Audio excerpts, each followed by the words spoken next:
আসসালামু আলাইকুম। কেমন আছেন সবাই? আশা করছি সবাই ভালো আছেন। আজকে আমি আপনাদেরকে সম্পূর্ণ নতুন একটি রেসিপি তৈরি করে দেখাবো। আজকে আমি আপনাদেরকে পাট শাক দিয়ে কীভাবে ভর্তা তৈরি করতে হয় সেটা দেখাবো। সেজন্য এখানে আমি প্রথমে ২ টি শুকনো মরিচ সরিষার তেল দিয়ে ভেজে নেব। আমি এখানে ঝালটা কম খাবো তাই ২ টো শুকনো মরিচ দিয়েছি। আপনারা চাইলে যার ঝাল অনুযায়ী দিতে পারবেন।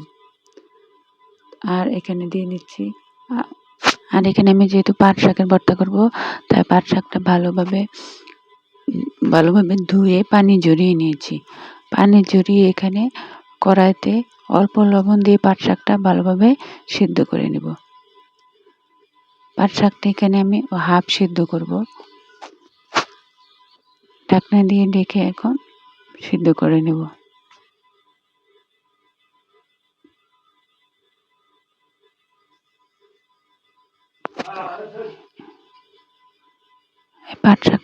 পাট শাকের ভর্তাটা খেতে খুবই মজার হয়। গরম ভাতের সাথে খেতে অসাধারণ লাগে। আমার পাট শাক সিদ্ধ হয়ে গেছে। এখন এটা একটি বাটিতে ঢেলে নেব আর দিয়ে দিব কড়াইতে সরিষার তেল। আর এখন দিয়ে দিব পেঁয়াজ কুচি, রসুনের কোয়া আর কাঁচামরিচ কুচি। এখন নেড়ে চেড়ে ভালোভাবে পেঁয়াজ রসুন কাঁচামরিচ এগুলো ভালোভাবে ভেজে নেব।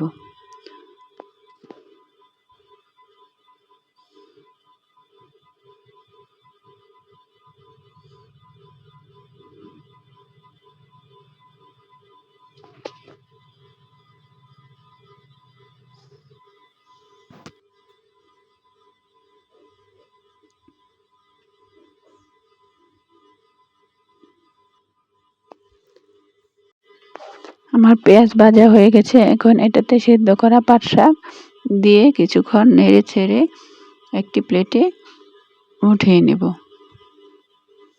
ব্যাস, আমার পাট শাকের ভর্তা প্রায় তৈরি হয়ে গেছে। শুকনো মরিচ দিয়ে ভর্তাটা ভালোভাবে মেখে নেব। এখন পাট শাকগুলো একটা প্লেটে উঠিয়ে ভাজা শুকনো মরিচগুলো ভালোভাবে গুঁড়ো করে পাট শাকের ভর্তাটা মিশিয়ে নেব। ধন্যবাদ সবাইকে। আল্লাহ হাফেজ।